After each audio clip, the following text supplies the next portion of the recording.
All right, here we go. 3, 2, 1. Boom! And welcome to the Big Honker Podcast, brought to you by Lucky Duck. I'm Jeff Stanfield with the world famous Andy Shaver. They will be at NWTF, so go see them. Are you guys doing all your turkey or your turkey hunting too? But all the guys in these varmint contests, Lucky Duck, they got that shit going on. You need to check out their stuff. Get on their website, kill you some coyotes, and win some money.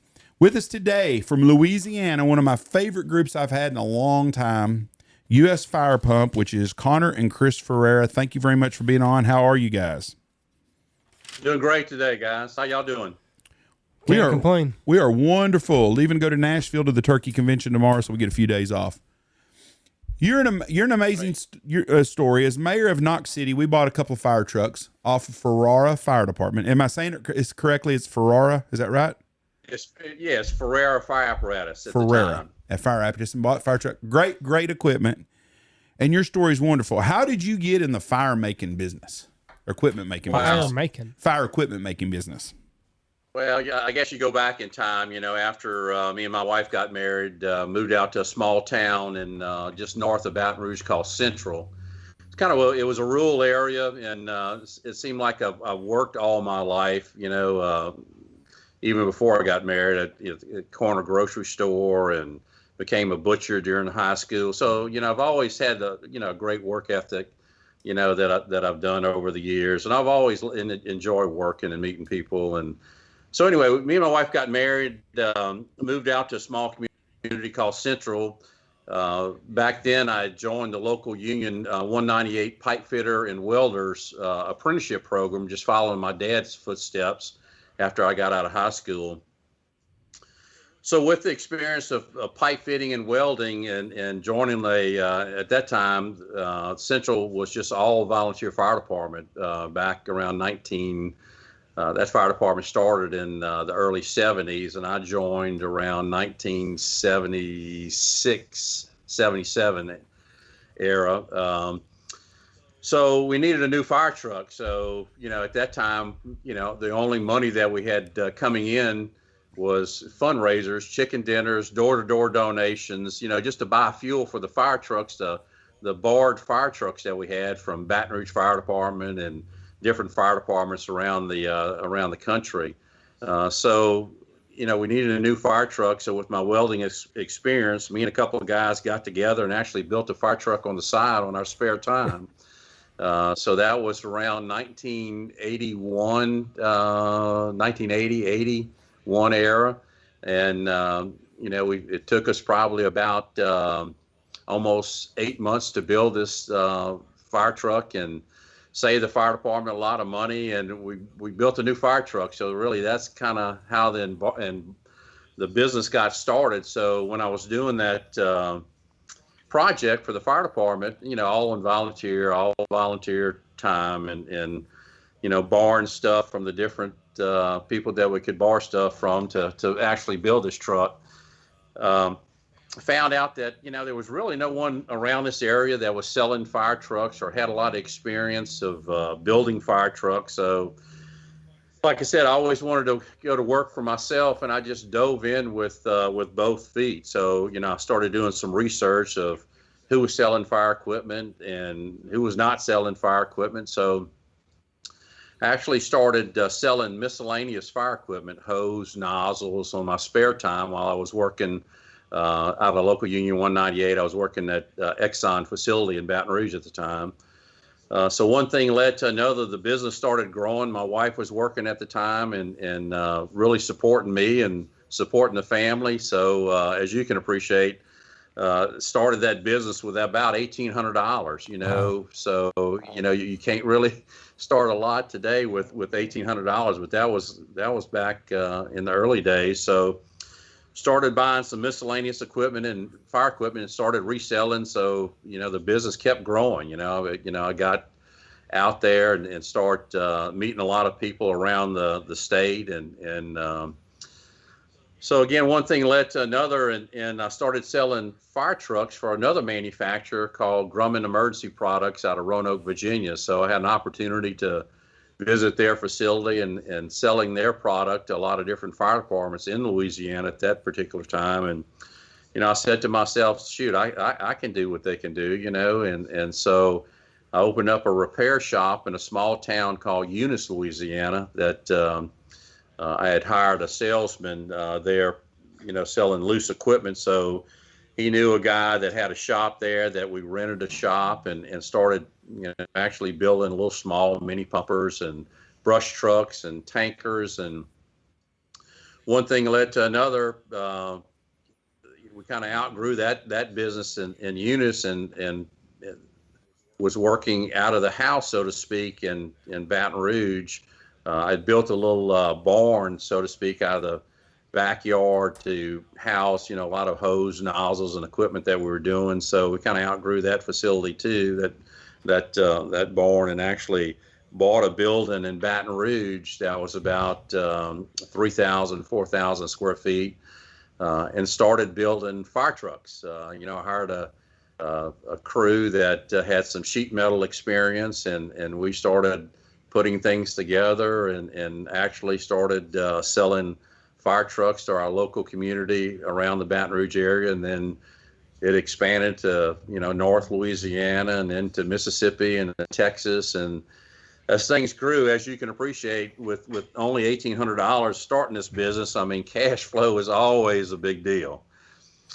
So, with the chassis that you had to buy and the material you had to buy, I got to know a local banker. His name was Dougley McKelvin. He was with Guarantee Bank at the time. Met with him one day and told him my story and said, hey, look, I want a loan. He said, well, what do you have for collateral? I said, well, really don't have too much. He says, well, the only way that you're going to get money is let's develop a plan and let's try to shoot for an SBA loan. I said, well, what's an SBA loan? He said, well, it's, for a startup company that you can, the government will loan you money at a low interest and the bank would guarantee it. Well, the federal government guarantee it and the bank would back guarantee it. And I said, well, that sounds like a good idea. So we developed a little plan and so he actually helped me do the application. And back in those days, it was a lot of relationships selling, even for banks, so as it had it, Dougley McKelvin was good friends with the SBA loan officer in New Orleans. So he says, well, I got your application in, so let's drive down to New Orleans and see the SBA loan officers who's going to make this decision. So we did one day, and we got the loan. I think the loan was for about $300,000 at the time, and so we continued to grow. We got the SBA loan, which was really a great story in itself. It gave us a little bit of working capital and started building bigger trucks, and we kind of really outgrew that facility in Baton Rouge. We added on to that facility about 4 or 5 times and kind of outgrew that. And so I was looking for a bigger place, and I said, well, shoot, let me look in an area that we wasn't competing with the industrial facility. As you know, or may not know, Baton Rouge is area is known for a petrochemical industry that you got to compete for workers, that work at all the different plants around the Baton Rouge area. So I said, well, I really don't want to, compete with those guys because I can't really pay, that kind of money for a welder or a sheet metal guy, whatever. So the only logical way for us to succeed was actually to move out towards the the eastern part of the state, or the eastern part of Baton Rouge area called Albany Holden area. Is about 40 miles from Baton Rouge, and the area that we're currently still in today is just kind of it's really grown tremendously over the years. But it was an area that we had a lot of dairy farmers and a lot of hardworking people that we could really recruit and become part of the family, so to speak, of workers. So that was really a great move. And in turn, we found a piece of land that the bank had repossessed from somebody out in this area. So it was like 52 acres. And we ended up buying it from the bank for about $900 an acre, if you can believe that or not. And we built a new facility. The first facility that we built was about 100,000 square feet. And so we moved in that facility about 1994. And we were producing, when we first moved in that facility, about 12 trucks a month. Wow.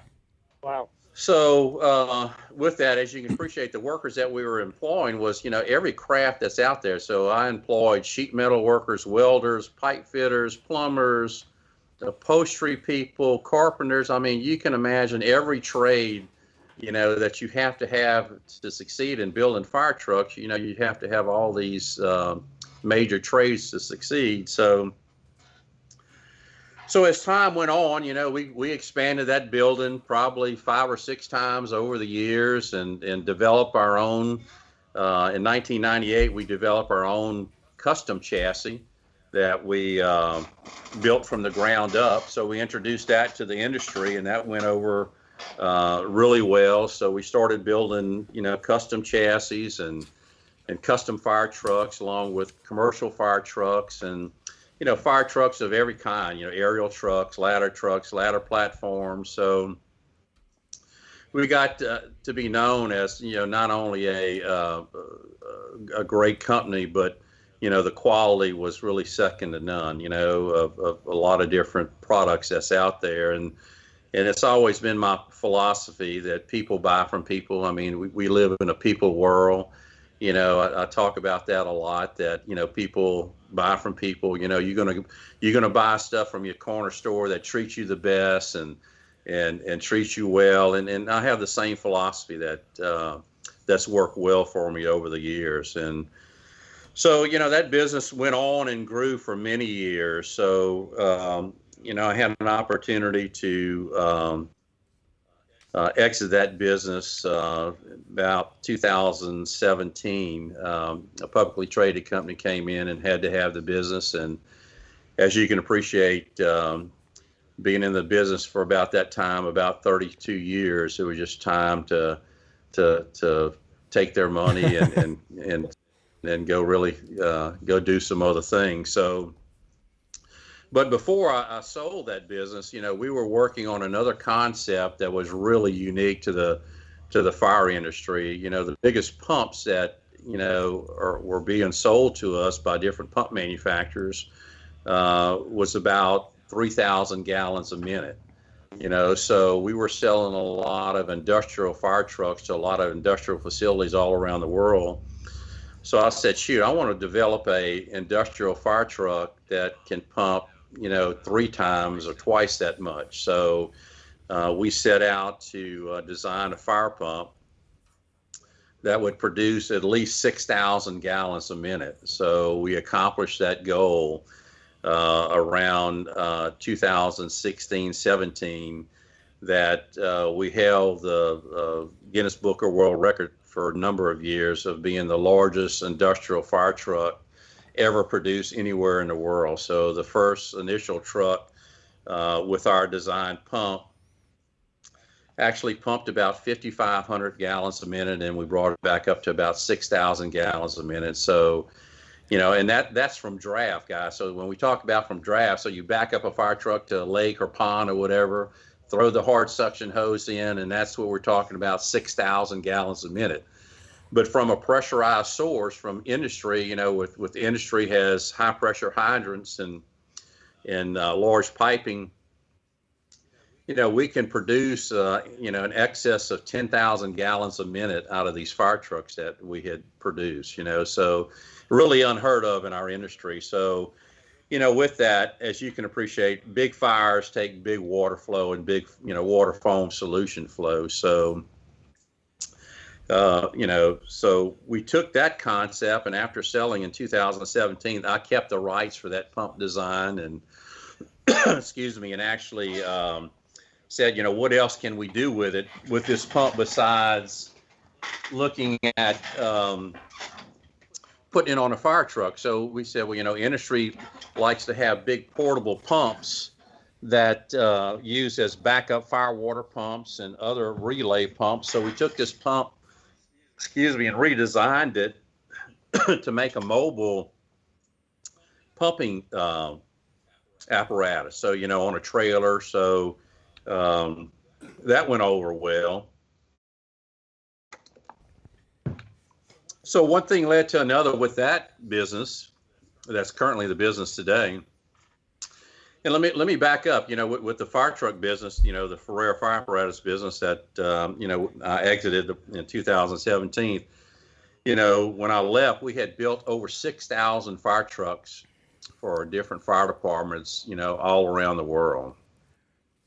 So I have, fire trucks from, New York City, San Francisco, excuse me, Houston, just really all over, the country. I have trucks in Dubai, China, South America, Mexico, Canada, really all around the world. So it was really a great feeling and a great opportunity for me to meet a lot of different people from, every corner of the world, so to speak, and see what their culture's like and see what their needs were like. And they were always impressed with the American style fire truck, being so big and such pumping capacity. They were always really amazed with that. So, but back to the U.S. fire pump side. So, we took this pump and made it a kind of a mobile pumping apparatus. And then, so we had an opportunity, and I've been a fireman, as you can appreciate, all my life. I've fought, a lot of major fires, even in 1989 with a good friend of mine, Dwight Williams. We had the largest industrial fire in Baton Rouge history at Exxon facility that had a major explosion, and a number of large tanks and process units was on fire. So, I was there with Dwight, actually fighting fire with Dwight. And we'll get into Dwight in a minute, Dwight Williams. But with the background of firefighting and I've been on industrial fires, all my life, from being a volunteer to industrial firefighting. So I said, that always intrigued me too, that, industrial firefighting. So as always, one thing leads to another thing. And so we said, well, why don't we start an industrial firefighting group that a team, an expert team, to go out and put out all these large scale fires, all over the country. And we did that. So we geared up with a lot of pumps that we designed, a lot of specialized foam systems that we designed, big monitors that we designed over the years. So, one of our biggest fires that we started on, and we'd done a lot of fires up to then. We had done a lot of dump fires, a lot of small industrial fires, a lot of small well pond fires over the years. So around March of 2019, at a fire that started in Deer Park, Texas, was really kind of the largest fire in Texas history, in my opinion. And we actually had 14 storage tanks on fire, and it was all in a common dike area. And y'all can probably remember that fire. That was back in March of 2019 in Deer Park. So that fire started with a pump seal that blew out on a process pump that started a small fire around the pump seal area, and then worked its way up to the top rim of the tank, and actually started the first tank on fire. And then as the fire grew, the fire was really burning for about a day and a half that they tried to actually extinguish. And in turn, they contacted us to come over to actually extinguish that fire. So when we got there, on a Tuesday morning, about 6 o'clock in the morning, with all of our major equipment and all of our, what we call the elite industrial firefighting team that we developed over the years. So we actually had the fire under control after we established water supply within probably about 6 hours, and we had the fire completely extinguished, in about 10 hours, So that was one of our major accomplishments, around 2019. But since that time, we have fought every major fire, industrial fire around the country in the last 7 to 8 years. So we consider ourselves today as one of the largest industrial firefighting teams anywhere in the world. We keep a tremendous amount of foam product that we have developed over the years. In inventory, we have an excess of over 100,000 gallons of foam that we keep in stock. We keep about $40 million worth of emergency response equipment in different locations around the country. But we've been on all kind of fires, industrial fires, and we actually, after leaving the ITC fire, we had the Chemco fire. 4 months later, that was in Crosby, Texas. We had the another big fire we went to in Texas. That was around the Port Neches area in November of 2019. And then just it's just a multitude, like I said, of different industrial fires we've been on. We actually put out the aircraft carrier for the Navy in San Diego Bay. You may have recalled that fire. That was about 2 years ago. The fire started on the ship that was in San Diego Bay, and the Navy called us out to go out to extinguish that fire. So we've been to quite a few fires, like I said, all around the country. We've been to Rockton, Illinois. We've been to a lot of ship fires. We actually did the Golden Ray ship fire. That was a car carrier that turned over into Georgia Sound with 3,000 cars on it. That we went put that one out, extinguished that one, and did the rescue of the last crew member that was caught into the bottom of the ship area. Another fire we did was up in New Jersey several months ago. So we're always going out to all these industrial fires. So that's what we specialize in today. Not only industrial firefighting, but we also manufacture a lot of equipment that we use for ourselves. So, matter of fact, we manufacture all of our equipment that we use in industrial firefighting. And we also sell that miscellaneous equipment to different industry around the country and around the world. But in addition to that, as I don't have nothing else to do, my non-compete was up. So we started building back fire trucks. So back in April this past year, we started building industrial fire trucks for a lot of industrial customers. And now today we have a complete manufacturing facility, believe it or not, right on site of my old facility. And in turn, we're building fire trucks for different fire departments for all over the country. So I know I've been talking, so maybe get your feedback. I just skimmed over a lot of projects that we worked on and doing. One of my questions is, from a standpoint of being an ex-mayor and knowing how volunteer firemen work and growing up as a son of a firefighter, what is the situation when y'all get called into a place? Because I'm assuming y'all take command and lead, and y'all are the lead dog when y'all get called to a fire, correct?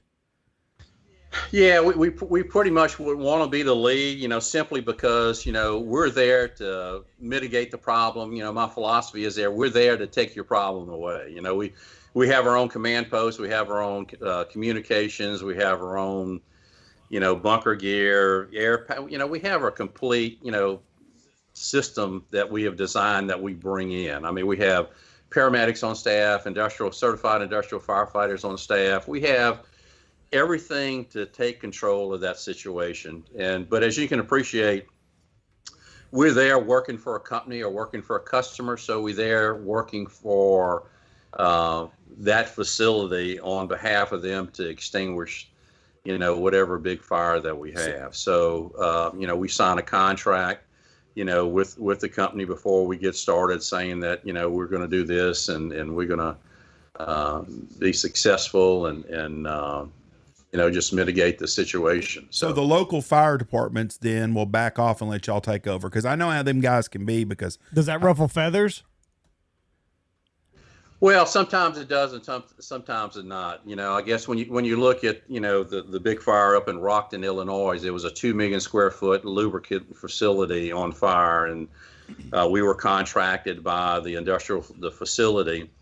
And when we show up, we say, well, hey, look, we're bringing big monitors in and 12-inch fire hose and 9,000 GPM monitors and in big 10,000 GPM pumps, and they look at you and say, yeah, right.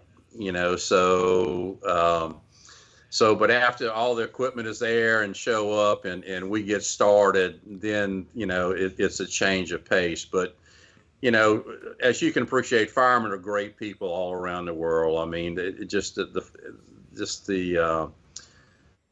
the uniqueness of firemen, whether it's in the South, North, and other countries, we share all the same passion of doing the right things and making sure, we're taking care of the things that we need to take care of. And, but sometimes back to your question, sometimes that we do get into situations that we just have to explain the situation a little bit further than what we normally do. And so we can get started of actually extinguishing, because, the philosophy is, as you can appreciate, with these large scale fires, I mean, it's not uncommon for us to be pumping, 50,000 gallons of water foam solution a minute. So, when you look at an average fire truck, that has 1,000 GPM pump or 1,500 GPM pump, and they're pumping off of hydrants, there's no way that you're going to overcome and extinguish these big fires. So big fires take big water flow solution, foam water flow solution together to actually extinguish the fires. But, it's a concept that we've developed that, when we go out on all these major fires, we have developed some large hydraulic submersible pumps that allows us to actually pump water from alternative water sources. We go out, we're always looking for an alternative water source, whether it's a lake, pond, river, something that we can get massive amounts of water from. I mean, we're not pumping off of a hydrant, we're not pumping off of tankers or anything else. You're just not going to succeed in doing that. So every major job that we've been on, we drop these large submersibles in these rivers and ponds. And these submersible pumps that we've developed over the years, the smallest one is about 3,000 gallons a minute, and we make them all the way up to about 50,000 gallons a minute. Wow. So, we're throwing these hydraulic pumps, setting these pumps into these alternative water sources, laying 12-inch fire hose down the road. So it's not uncommon for us to lay 5 miles of 12-inch hose down a road to get water. So, we can do it very fast and effectively because we have designed skid steers with big hydraulic reels, and we have trucks that have big hose beds that we can lay 12-inch hose down the street or down an area to get to the seat of the fire. So basically the concept goes from submersible pumps into what we call these big boost pumps that we produce, and then from the boost pumps into a special foam making system, which we call a direct inject foam system that we have developed over the years. And then from there on to the big monitors that shoot water foam solution, onto these big fires. So it's a pretty fast setup. As you can appreciate, it's all about time and speed and how effective that you can be of laying out a system to actually combat, these big fires, because it just takes a large amount of water foam solution to extinguish. But it's also a lot of techniques. I mean, we can talk about the hardware that we've been talking about, but there's a lot of unique techniques of actually how to extinguish these big fires. And that's where, the industrial team and our experience that we've been on so many fires around the country. And with that, our team is consisted of, like I said, certified industrial firefighters. But one thing I failed to mention, a good friend of mine, Dwight Williams, who actually had a company that was the leading industrial firefighting company for many years. His name is, again, Dwight Williams. He actually sold his company about the same time I did. And like I said, we've been friends for, probably 35, 40 years. And so he kind of got crossways with the company that actually bought his company. So me and him got together and developed some, unique foam products that is really second to none for extinguishing these big fires.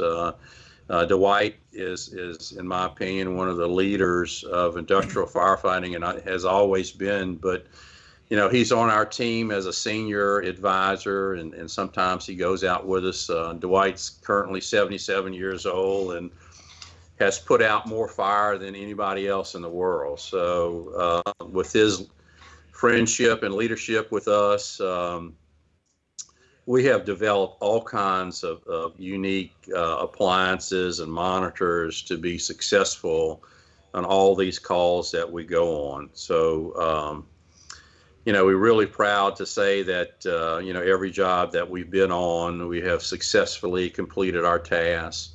We have successfully extinguished every major fire that we've ever been on. Knock on wood, we have the most safety track record of any, in my opinion, any industrial firefighting crew that's out there. We all go home at the end of the day. But with the equipment that we have developed, it allows you to, get away somewhat from the fire scene and remote control monitors that we have developed. So, we can control some of these monitors after we have set in place, that, we can back away, 400 feet, 500 feet, 1,000 feet away from, one of these big fires, and remotely activate the monitors to put the stream in different places and effectively, put out the fire. So, I know I'm going very fast. There's a lot of different things that take place, and actually how this business works and how it's succeeded. But, it's also back to the people that we have. I'm a firm believer of leading by example, and that's always been my philosophy. These guys know that I can still weld today, believe it or not. I can still understand, how pipes go together and how fire trucks go together. And I'm just real active in every business that we've had. So, even today that I'm in just about every day, every major fire that we've had, I've been on myself. And so it's just leading by example and making sure everybody's doing the right thing. And in turn, we just got a tremendous amount of just unbelievable people that work for us, and that's what it takes. It's all about having the right people believing in you, and you'll succeed from there. Let's walk through this. Let's say the fire in San Diego. How does it go about getting your equipment from point A to point B? Walk us through the steps of that whole process, because the government don't turn over very many jobs to someone else, do they? That's pretty rare. No, they don't. We actually was working for a salvage company that has a contract with the Navy, but the Navy contracted the salvage company to tell us to contract us to come in, so we can cut through the chase of the paperwork, so to speak. So the way that works, the fire started on a Sunday afternoon. They fought that fire for a good day, and then they contacted us to fly out there. So basically we assembled a team within a matter of minutes, and actually charter a plane. So we were out there after we got contracted to come out. We were out there within a matter of 4 hours after initial contact to start evaluating the situation. In the meantime, my son has a large-scale trucking company called Ferrara Transportation that we keep a lot of equipment at another facility that I have in Baton Rouge. So he runs 24/7. It's a large trucking company. So basically, they're loading equipment on 18-wheelers while we en route to a lot of these scenes. So that allows us to put tag team drivers and 18-wheelers. So it was nonstop. So I think they actually made it out there in like 18 hours from Baton Rouge. So, but while we were there, we were doing other critiques on the ship and actually doing some initial firefighting tactics that we've done over the years. waiting for our other equipment to come out there. So once our equipment got on scene, and by the way, like I said, they do tag team drivers. They don't stop at weigh scales because it's a government emergency. So they have a kind of a declaration that we show them that, hey, look, we're going to an industrial fire. If you get stopped, blown by a weigh scale, show them this piece of paper. And so sometimes they'll give us a police escort to the line, or and then go from there. But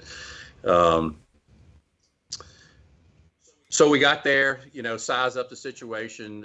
Connor, as y'all met, Connor's a certified drone pilot.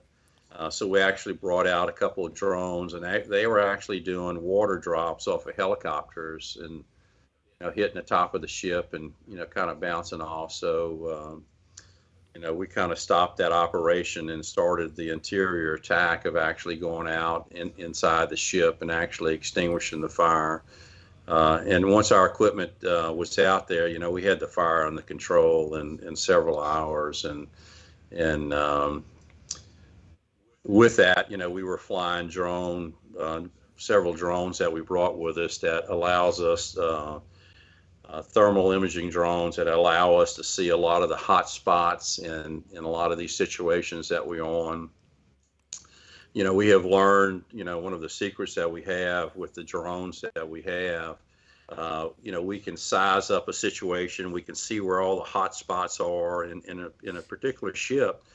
We can actually see, where the fuel level is in the ship. We can actually see where the different metals are hot. We can actually see where the beams run against the metal. And so it gives us a lot of ability to go in to attack an area that we need to start attacking first, but that's really a game changer too, that we brought to the industry, that we can size up a situation very, very fast.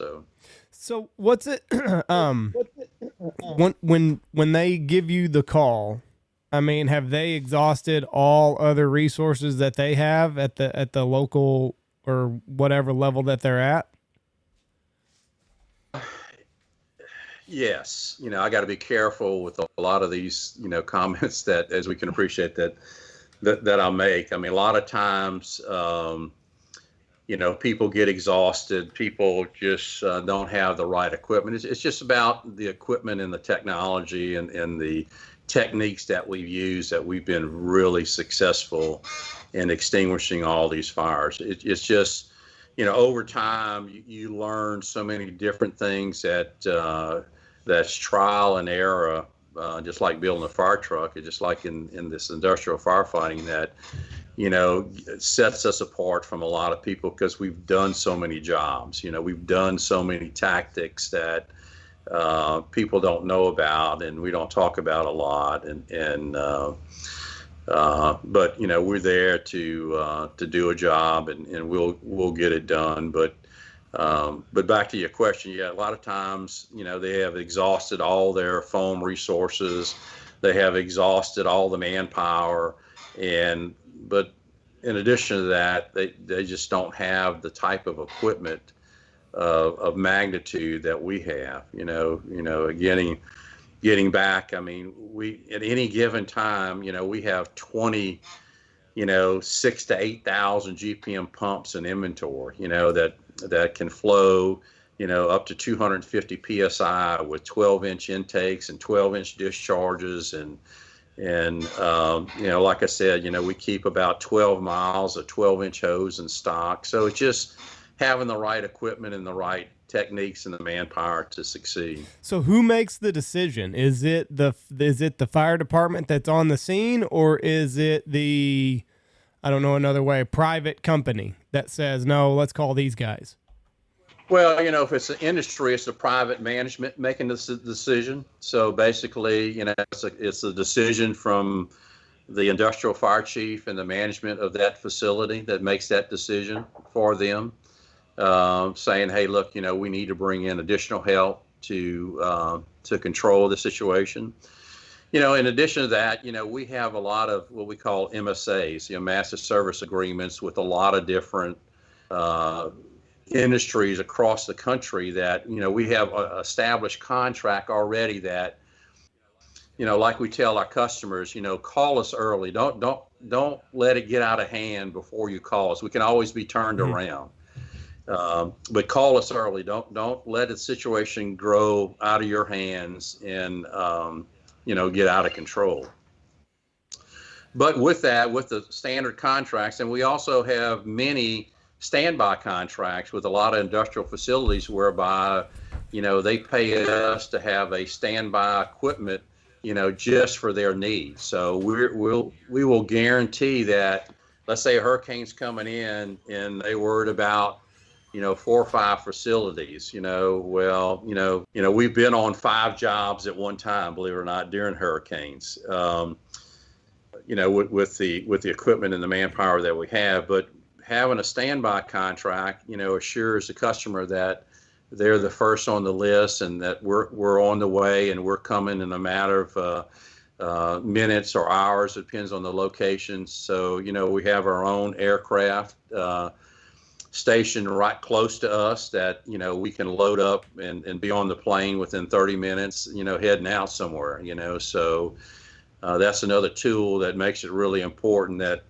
we get there in a timely manner, So take me back to your first fire truck that you built. Do you remember how much it costs in material to do this fire truck? Yeah, we begged, borrowed, and stealed for that thing, so it probably costs, I think, it ended up costing the fire department maybe $2,000 or $3,000. And it's hard to believe that, because we got the steel donated, we got some of the pumps donated, we just, at that time, it was beg, borrow, or steal to make things happen, that being a volunteer fire department. So I can't really remember the number, but it was a small amount, $2,000 or $3,000 maybe, to build this fire truck, and we were all proud of it. It was a fire truck for the fire department. It lasted them many years, and since that time, that particular fire department, it's a paid fire department now with a tax base, and they well supported with a tax funding to allow them to buy fire trucks and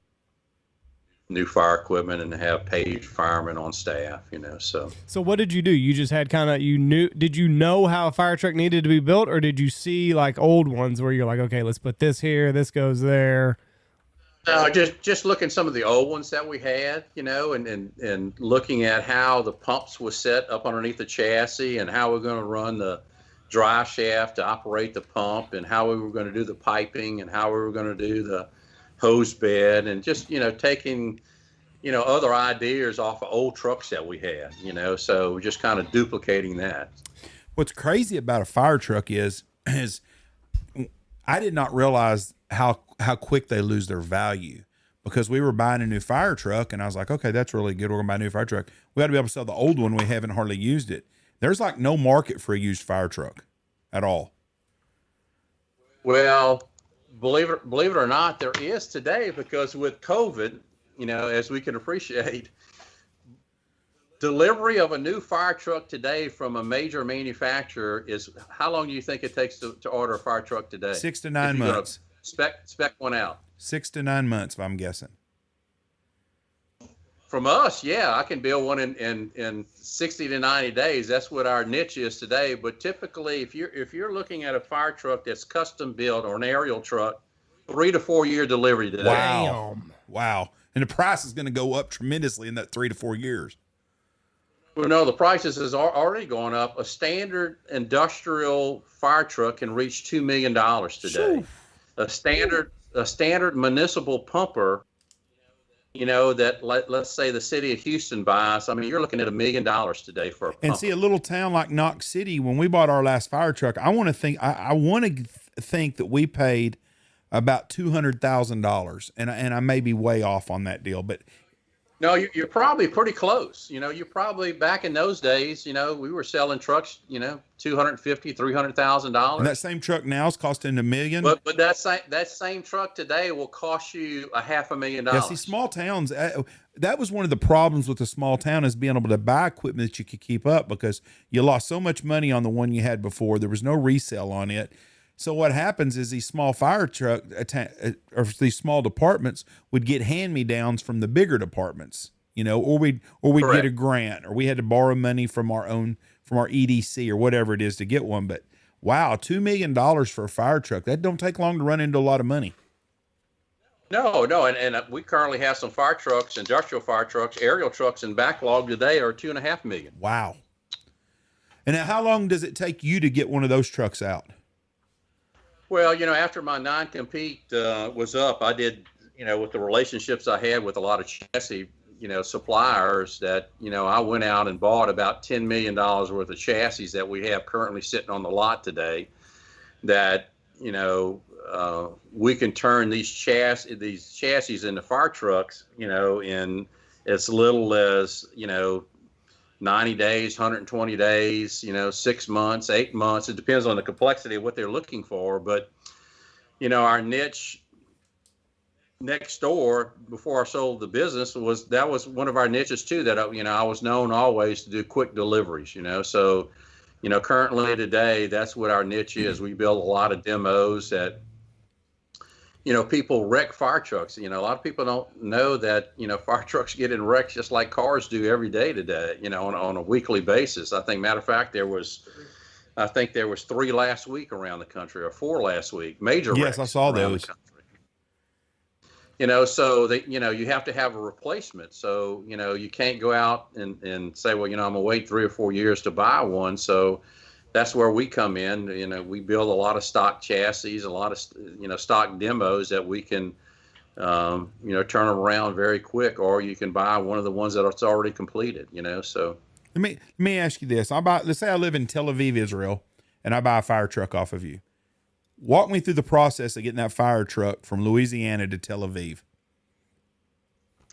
Well, first of all, it's got to be a country that allows us to do business with. We have to go through the State Department to make sure it's a country that we're not banned from selling a product. That's the first thing. The second thing is basically, we'll communicate with them. They communicate with us, and we sit down and develop a set of specifications and requirements of what kind of truck they're looking for. At that time, we'll sign a contract. We'll start doing engineering drawings of what the fire truck will look like.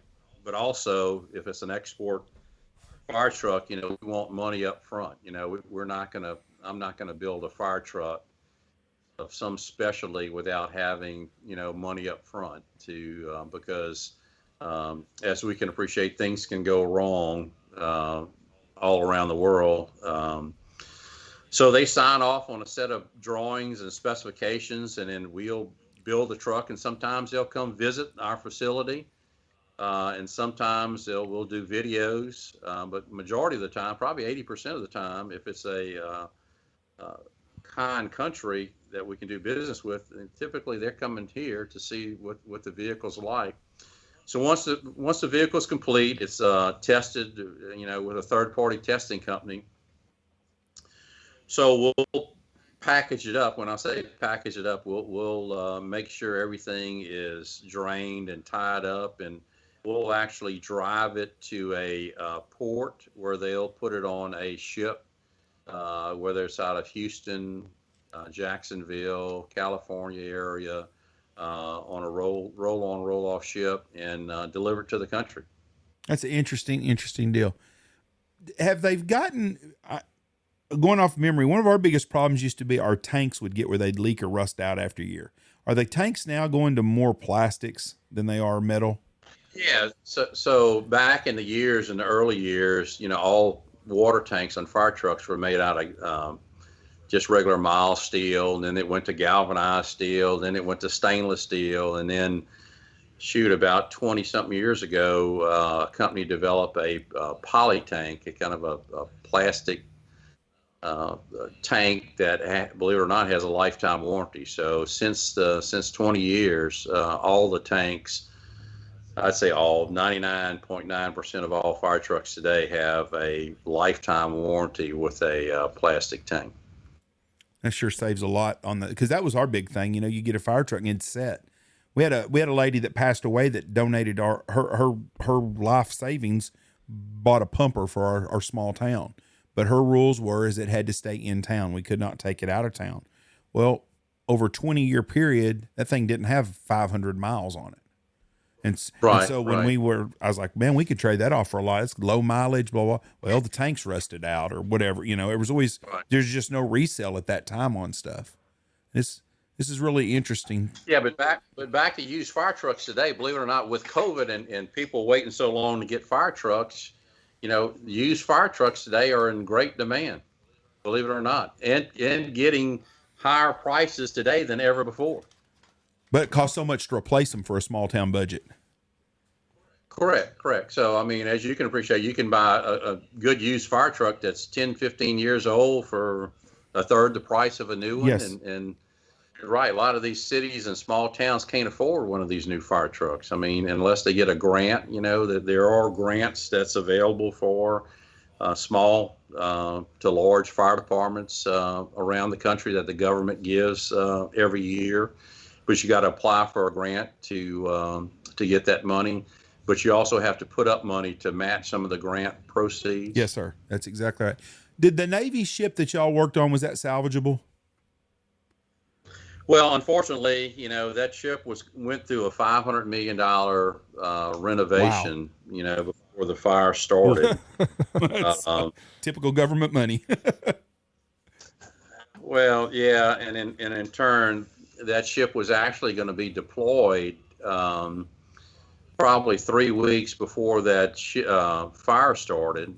But they had to end up salvaging that ship, because of the damage that was on it. Wow. What did y'all do? Okay, I don't know what kind of ship it was, but let's say it was a nuclear aircraft carrier. What would y'all do in a situation like that?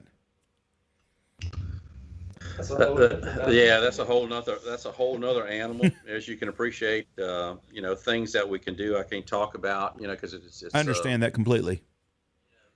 Some of the things that we can do to minimize that exposure.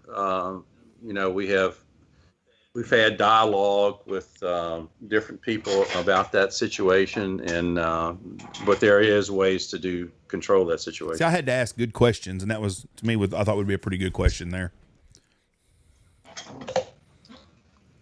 Just one that he can't answer. Yeah, let me just back up. There's techniques and there's ways to extinguish situations like that. Has there ever been an industrial fire where you're like, no, we're not doing that. It's too out of hand. It's gotten past the point of anything that I want to jack with. No, it's never been an incident. I mean, we've been on some large scale incidents, and as I can tell you, you can appreciate. I mean, a lot of these incidents. One of the last big ones that we've been on. Even though that we have these remote control monitors and stuff, a lot of times we're still up close. When I say close, I mean really close. And we had a tank that caught back on fire on us. The tank was about 170, 180 foot in diameter, and there was fire all around it with product in it. And gasoline blood. Yeah, a lot of flammable liquid that was in this tank. I think it was gasoline. And this son of a bitch was, we were about 10, 15 feet, 20 feet away from it. And this damn thing was rumbling like you're cooking gasoline in a pot. So we had to hurry up and make some quick decisions that, are we going to see this thing come apart on us and blow up on us, or hurry up and start cooling this and redirecting monitors. But you get into those situations. I mean, that's what companies pay us to do. A lot of times, as we can appreciate, just fire in general. A lot of people are scared of the situation, and rightfully so.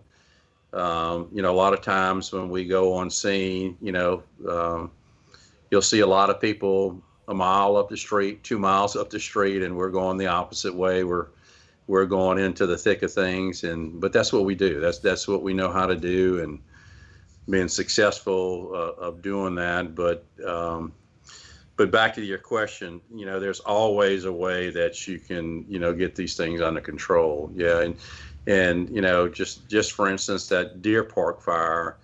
If you ever seen photographs of that or seen some of our photographs up close, you'd say, no way in hell I'm getting close to that damn thing, So, but you got to get your equipment set up. You got to evaluate what's there, but that's, like I said, that's what they pay us to do. Damn, I'm looking at that Deer Park fire right now. That thing was humongous. It was massive. Like I said, it was, in my opinion, it was the largest industrial fire in Texas history. So they thought that fire, if you look at some of the news clips, that they thought that fire would burn for 5 or 6 days. And like I said earlier, after we established water source and got all the equipment set up, we had it under control in a matter of hours, 6 or 7 hours, and had it extinguished completely. Is there a time period in these contracts that you'll sign with these companies? Do they ever put a contingency on it's got to be out in so many hours, days? No. Our contract reads that, we're going to do whatever we can do, look at our history, and we're going to do our best to extinguish the fire on a timely basis. That's, because there's so many what ifs, that happens. You'll get something blow up, you'll get another tank on fire. You can't really put a time frame on these situations, but while we're on that subject, a lot of people will say, well, it costs so much to extinguish these fires, just, why don't we let it burn?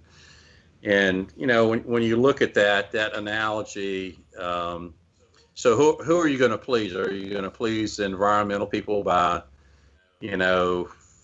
not letting it burn, or are you going to look at situations that you're going to put toxic fumes in the air? A lot of times these industrial fires that we go in will have a shelter in place for 5 miles or a evacuate for 2 miles. So, you got to get people back in homes, and you got to get the situation under control. And, as we can appreciate, we live in a lawsuit world today. So if I was a company with a major fire going on, it's always best to extinguish the fire, because, a lot of times before the fire is even out, the lawyers are lining up people at the hotel that we're staying at.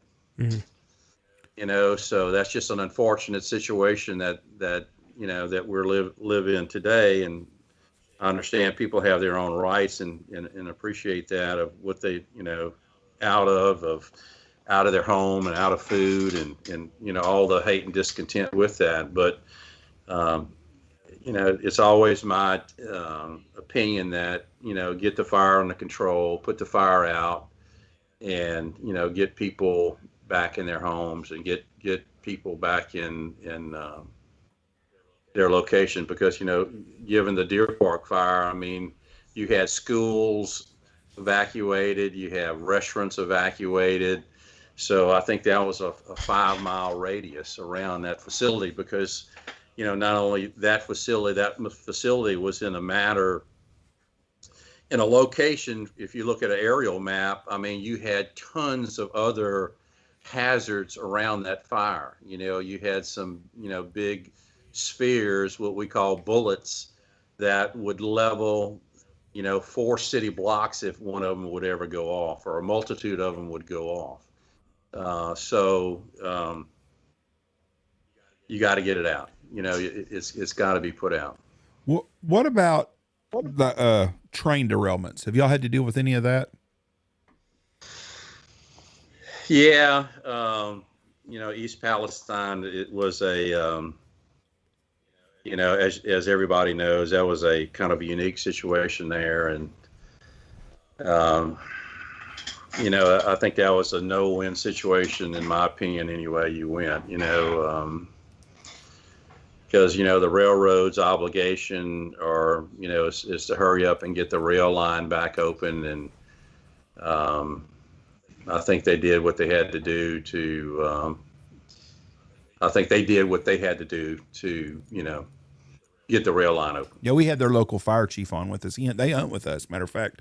Okay, my next question is the fire in Georgia that was in the ocean. Were those electric cars or were those regular cars that were in that truck? That fire? No, that was the Golden Ray in the Georgia Sound. They were departing out of the port there and actually hit a sandbar that rolled that ship over. But that was just all conventional cars. That was about 3 years ago, Connor. Yeah, that was about 3 years. Yeah, 3 years, 4 years ago. So that was all standard gas-powered cars. And then the other ship fire that we did up in New Jersey, that was all older machinery and equipment that was on that ship. I think that ship was headed towards South America, South Africa somewhere. Have you seen the videos of all the new Tesla cars when they catch on fire? What a mess it is with the electric batteries. Oh yeah. That's that's another interesting topic that we get in from time to time. Looking at lithium batteries and how to properly extinguish lithium is always challenging and unique. And I think the car industry got advanced way before the fire extinguishment of one of these vehicles took place. So you look at currently today what fire departments are doing. A lot of times when these electric vehicles catch on fire, it just grows very fast with the lithium batteries, but also very hot. So you have to use a tremendous amount of water to even get a control of that fire. So today, fire departments are using big fire blankets, where sometimes they just put a whole fire blanket over the top of the car to try to smother it out. We've seen fire departments overseas in Europe actually take a roll-off dumpster, push the car while it's on fire into the roll-off dumpster and fill it with water, and then haul it off that way.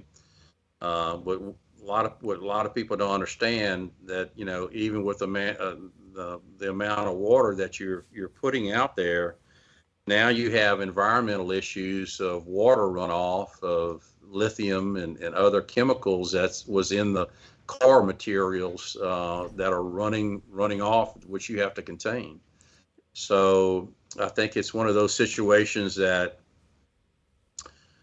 One of those kind of no-win situations, either what's the right way and what's the wrong way. I think, a lot of fire departments are still evaluating their procedures of how to properly, extinguish. And surely if you have somebody trapped in one of these things, you're going to put water in some type of foam solution to help, extinguish enough fire to get a passenger out. But if it's no passenger in the vehicle, it's just going to take a lot of time and a lot of water. Typically, they're calling in for a backup tanker because a lot of city pumpers have only 500 gallons of water, on a standard pumper, and you could use as much as 3,000 to 10,000 gallons of water to extinguish that fire. On a lithium battery. That's going to be a major deal, because one of these days, one of those car plants is going to catch on fire. It's got, a buildup of lithium batteries in it, and that thing's going to burn for months probably, unless you guys can come in and get it out. Unless they call us, we'll come put it out. Yeah. I didn't think about, now all of a sudden, the water you put on it, now all of a sudden that water's got lithium in it, and it's rolling wherever it drains off to. Yeah, and the plastics that's in the car. So, you got a lot of chemicals that's given off in that toxic situation. So, it's going in ground, it's going to get in the groundwater. So, you're going to have to dam up the area that or watch or call in an environmental company to come do a cleanup of the hazards that's there. Okay, I got a dumb question for you now. John Deere wants to go green on some of their crap. There is no way in hell that you could use electric vehicles in your job, is there? Not in our job, no. Okay, that's what I wanted to know. And I knew that was the truth, but that's our politicians don't ever want to say that. There's some things electric vehicles just do not good at, and truck driving, heavy equipment, and farm work is three things I can think of. Sounds like they don't burn for shit either. No, they burn real well. Yeah, but you know, you gotta stop and think of what makes this product. You know, what makes this vehicle? Well, it's a chemical plant making plastics for the car. You know, it's refining lithium to make the lithium batteries. It's the, you know, the cases that are made out of I mean, so it's not this circle that everybody's talking about. I mean, it takes a lot. So what did you do? So you created more hazard to be more environmentally friendly. So I mean, that in my opinion, that really doesn't make sense. I'm just, that's my opinion. No, it's a very good opinion. You know, what did you really truly do? You know, I mean, you know, you're still going to have chemical plants to make products to go in these vehicles. Yeah, and those the lithium mines, right, or cobalt mines, they'll break your heart if you see pictures coming out. The working conditions and the people that are working there. I mean, it'll tear your heart out.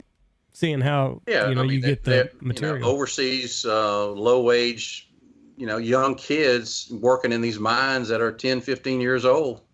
Mm-hmm. You know, yeah. Or moms with babies on their backs. Getting probably paid 5 cents a day, 10 cents a day, 50 cents a day. Also, you can go green and feel good about yourself. Yeah. Yeah, don't get me wrong. I think there's a time and place for some of that. You know, I mean, look at golf carts. Golf carts been around with batteries for frickin' years. You know, so you know that there's a time and place, in my opinion, for all of that. But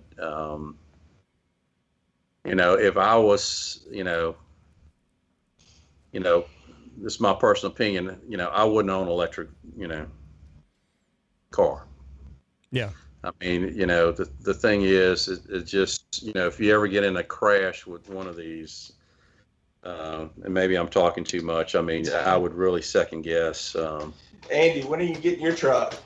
Listen, the Cybertruck, it's bulletproof. So I saw one the other day. It's bulletproof. So if I crash, I feel bad for the other person. Yeah, especially if you're in it and it catches on fire. Yeah, well, if it catches on fire, it's a whole new ball of wax. I didn't realize these things were so combustible. They're terrible. They burn so hot. They're terrible.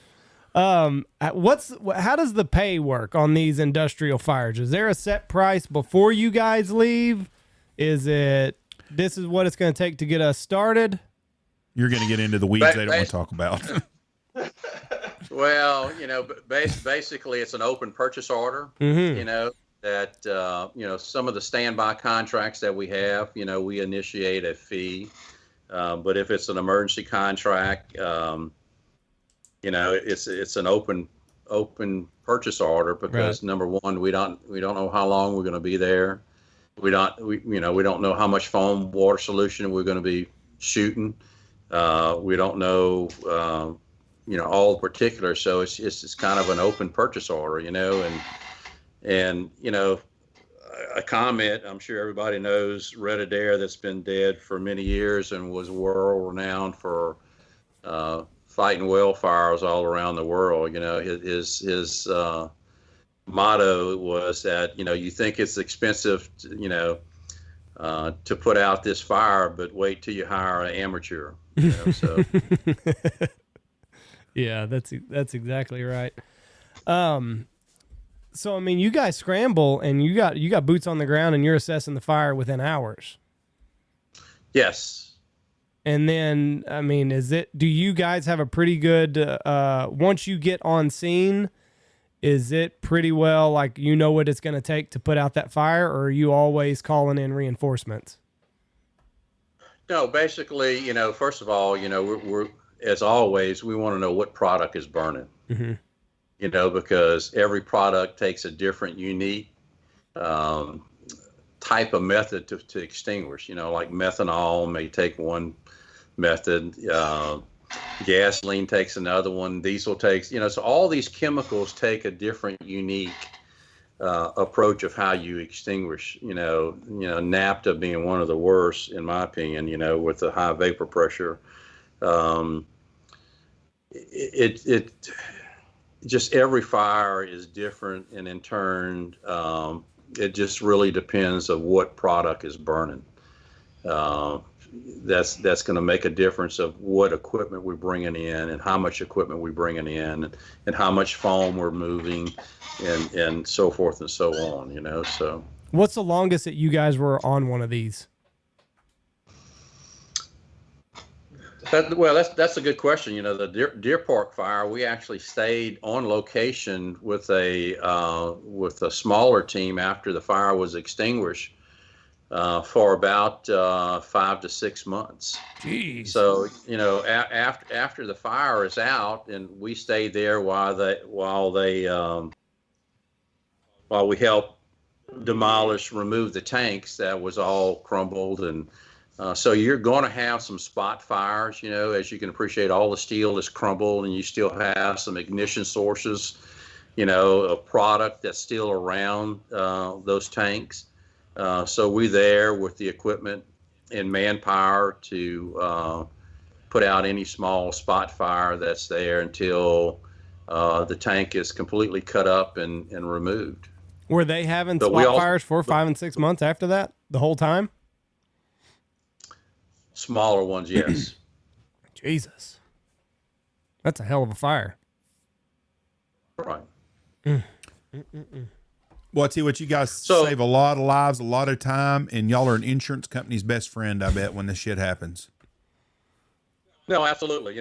We like to, believe it or not, we work with a lot of, large insurance companies too, of actually doing pre-plans, of what their exposure is. I mean, we'll go into a facility and do a pre-planned hazard, study form, that, okay, look, if you have a fire in this tank, this is what's going to happen. If the wind's blowing this way, this is what's going to happen. It gets down to, a lot of even minutia things of, okay, your gate's not wide enough to bring in equipment to get to this. I mean, so we go through the whole aspects of doing pre-plans of, making sure that, the fire can be extinguished. And sometimes the insurance companies, rely on us saying, what do you think? What do you think?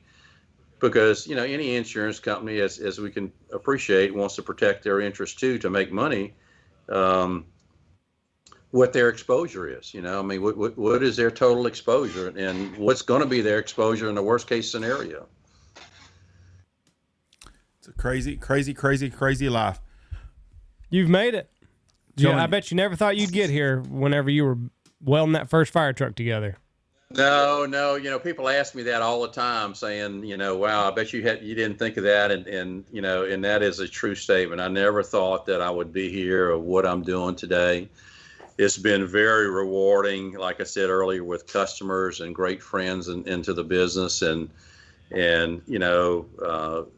reputation is everything for me. I mean, hopefully I feel that we have a great reputation really all around the world, and a great name, and we do what we say we're going to do. And just like the fire truck business that we're back in today, is that, people are calling saying, hey, look, you built me a truck, 20 years ago, build me another one, so that's what relationships that we have. But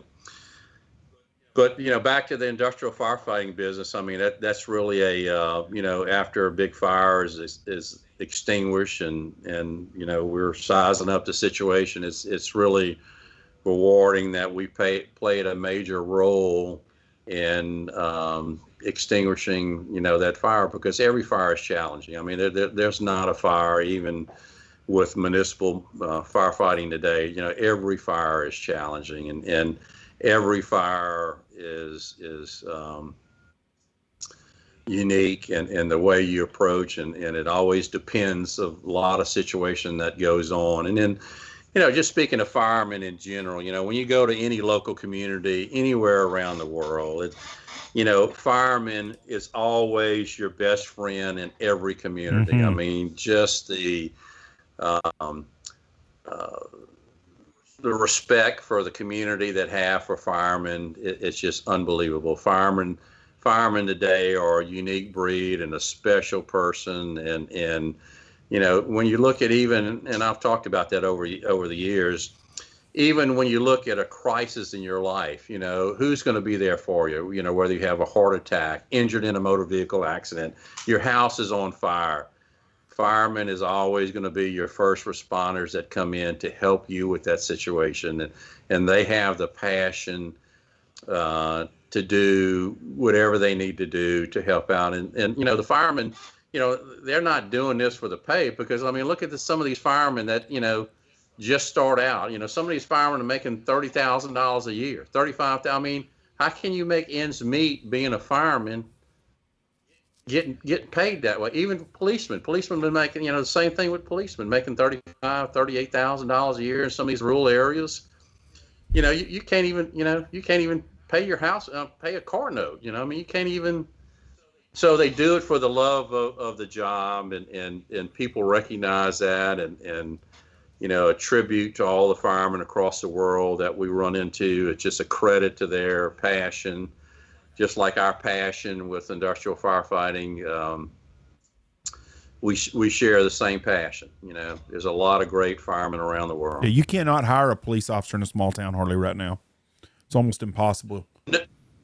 No, and as you can appreciate, thanks to COVID, I'm sure y'all see it every day too. If you're not doing 85, 90 on the interstate, you're not doing, people don't get stopped anymore. But not only that, who wants to stop some crazy person that's going to shoot at you?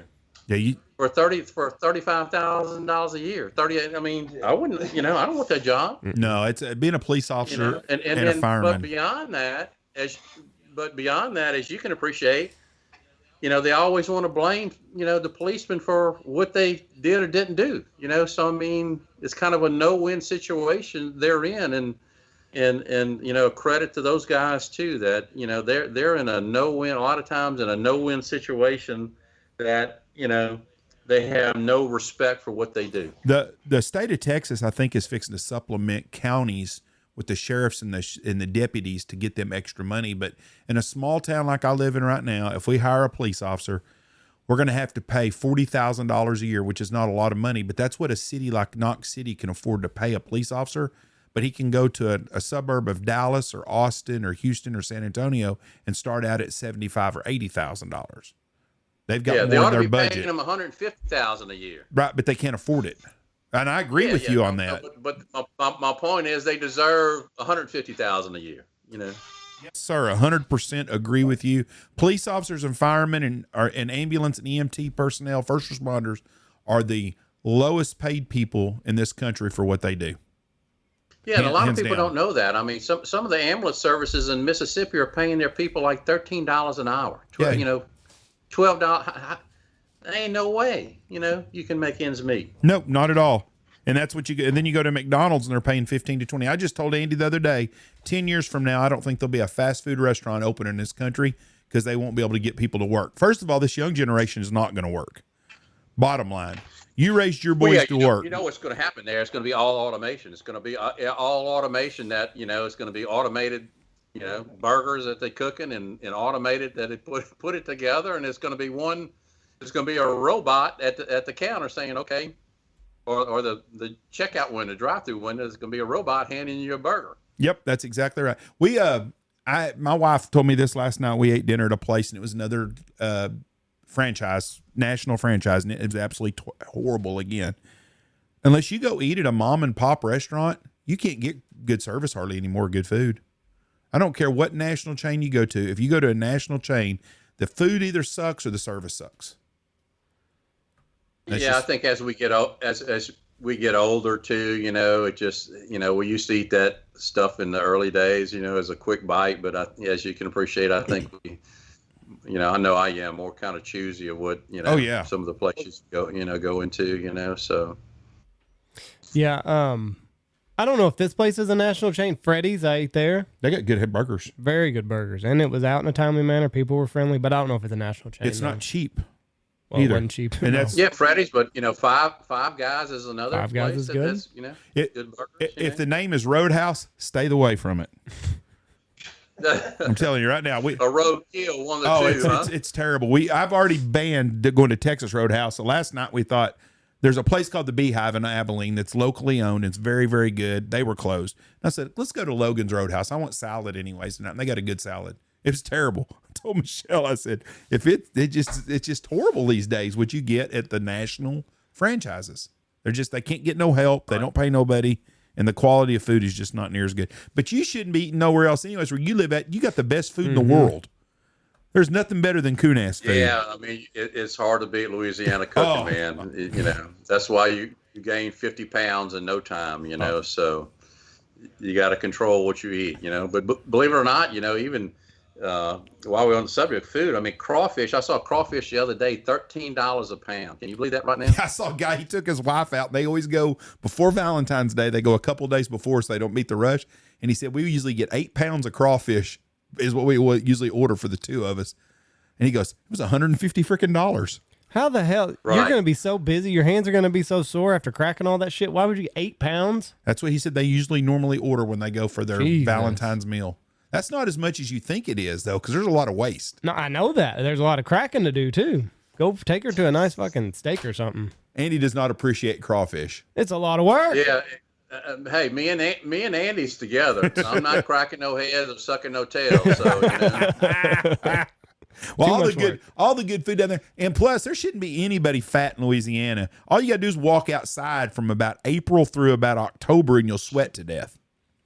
Yeah, we have, speaking of that, we have customers that come down from up north here in August. And I mean, it's like, it feels like 150 degrees out there, so, you can't stay out there very long, so.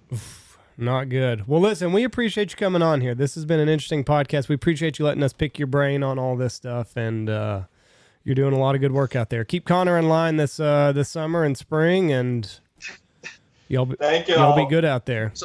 So what are y'all doing? I'm just curious. In off season, what are y'all doing? Podcasts. Podcasting. Yep. Huh? We don't have as big an off season as everybody thinks there are. We're leaving to go to Nashville tomorrow for Turkey, and we'll be with Boss. We do a lot of stuff with Boss in the off season, and we stay busy. We have a lot of things going on. I mean, we don't work as hard, but we're busy from September through January, 7 days a week, 24/7 just about. So our off season, we're just catching up on some time when we get actual off days. But we don't have as much as everybody thinks that we are. A lot of outfitters do. They shut down and they don't do them. We've got a lodge. We got to up maintenance, upkeep. We got some work. We got some new construction stuff we're going to work on. So we stay busy. Well, great. Again, we back to our facility. We get a lot of people through this facility. Everybody's always welcome to come in to see our facility. We have another facility in Mount Bellevue, Texas, too, that we keep a lot of emergency response equipment. People can go online and reach us at usfirepump.com or usfireapparatus.com. Feel free to check out those websites and give us a call if anybody's in need of anything or any services. Got a great team, man, and we can always do a great job for people. Well, we appreciate Get you your new very fire much. truck. You've got a great family. Connor and your group of guys, your team was excellent guest, and we enjoyed them so much. I probably enjoyed hanging out and visiting and sitting and laughing with them as much as I have anybody in a long time. And we look forward to y'all coming up. And hopefully one of these days you'll come up with them. No, absolutely. I think they probably want to book next year, and I'll be up there and too. And back to your facility, they said the same thing. They had an unbelievable time. A great hunt. Great outcome, and the food was excellent. They said, and the accommodations was great. So great job on y'all part too. We'll be back. Perfect. Shortly. So. But again, we appreciate y'all too. So Absolutely. Well, you guys have a good off season. We're going to get out of here and go build some fire trucks. God bless you. And There you y'all go. be safe, my friend. Thank you very much for being on here. Bye, guys. Thanks. Thank you. Team Ferrara, great group of guys. Gosh, I had so much fun with them guys. Interesting. They putting out all those fires. I was curious about the nuclear reactor, though. Yeah. That would cause a little bit of a change on your fire situation. Yeah, you'd have to look at it a little bit differently. That's interesting. I would love to go to be on a fire scene when they pull up with all their equipment and stuff and look at all the other guys going, what the hell is all that shit? Fuck, we're out of a job. Yeah. Can you imagine time to go home. pumping that much water? Shitload of water. We could fill up some water holes real fast for some ducks. Yeah, no doubt, right? All right. Thank y'all for listening. Just come by and see us in Nashville. We look forward to it. We'll be at the Boss booth. Check out all our other sponsors are there. Come by and say hello. We'd love to talk to you. Peace out. Bye. Love you. Bye. Watch for deer. Go check out all of our sponsors. Go check out Pacific Calls, BHP 25, Boss Shot Shells, MLR Graphics, Alpha Outdoor Specialties, Hemp Hill Farms, Dye Bomb Industries, Dirty Duck Coffee, Shin Gear, Looking Glass Podcast, Lucky Duck, Ducks Unlimited, Double T British Kennels, Mossberg, and Stanfield Outfitters.